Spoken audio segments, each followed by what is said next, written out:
Can you imagine a city with 100% renewable energy, no cars, and everything you could possibly want?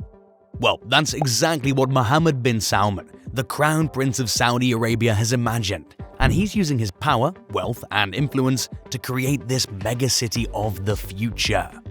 But will it actually happen? Well, that's questionable, since there are huge obstacles in the way and it seems like an almost insurmountable challenge. So, before we talk about the problems facing Neom, what is Neom? Neom is a conceptual futuristic city being built in Tabuk, in the northwest of the Kingdom of Saudi Arabia. The name Neom is made up of two things, the word Neo, which means new in Greek, and the M stands for Mustaqbal, which is the Arabic word for future. It is said that the M also represents the first letter of the Crown Prince's name, Mohammed. Now that really shows his influence on the project, doesn't it? The new city forms part of Saudi Arabia's Vision 2030, which is a strategic framework to reduce the kingdom's dependence on oil, diversify its economy, and develop public service sectors such as health, education, infrastructure, recreation, and tourism. Noble goals indeed, and looking at the plans for Neom, it certainly aligns with the kingdom's ambitions. The plan is to have 3 regions of Neom, namely Oxagon, Trojena, and most famously, the Line. Oxagon is the industrial region, which covers both land and sea. Trojena is a tourist haven with all kinds of activities for an active lifestyle. The Line is the main part of the city, where residents will enjoy their futuristic lives. It's really a sight to behold, and if the artist's renderings and CGI graphics are anything to go by, this is going to be a city unlike any other. The Line City will be made up of 2 500-meter-high buildings running parallel to each other over a distance of 170 kilometers across desert terrain. These parallel structures will have a mirrored glass facade on the exterior. Between these two structures, there'll be 200 meters of space, holding about 9 million residents, and will feature next-generation tech innovations like artificial intelligence to make sure all services are running optimally. The line will be constructed with 3 different levels. The spine layer is the lowest level and will be used for transport infrastructure. That means all transport systems are hidden away but readily available whenever you need to go somewhere. The second level is the service layer with shops and commercial spaces. The pedestrian level is the top level, designated for humans with no cars, lots of trees, and many human-oriented spaces. In theory, it sounds like a beautiful futuristic utopia, doesn't it? The city is designed in such a way that residents will have everything they need within very short distances, as well as being able to travel very quickly from one part of the city to another.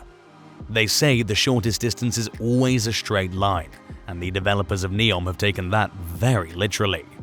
Not to mention the next-generation transport options on offer, such as super-fast trains estimated to travel at over 500 kilometers per hour.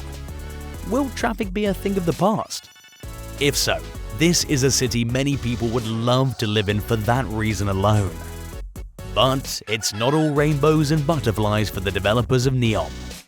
Firstly, the cost of this marvel started out at an estimated $500 billion, and that cost estimate is quickly rising to $1 trillion.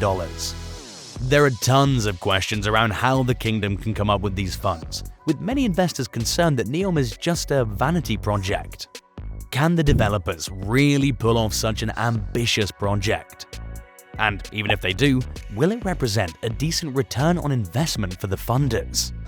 A major concern with the Line City in particular is the fact that the high-rising mirror walls would create hot zones as the already hot desert sun reflects off these walls, creating a furnace environment on either side of the city, as if this desert region wasn't hot enough.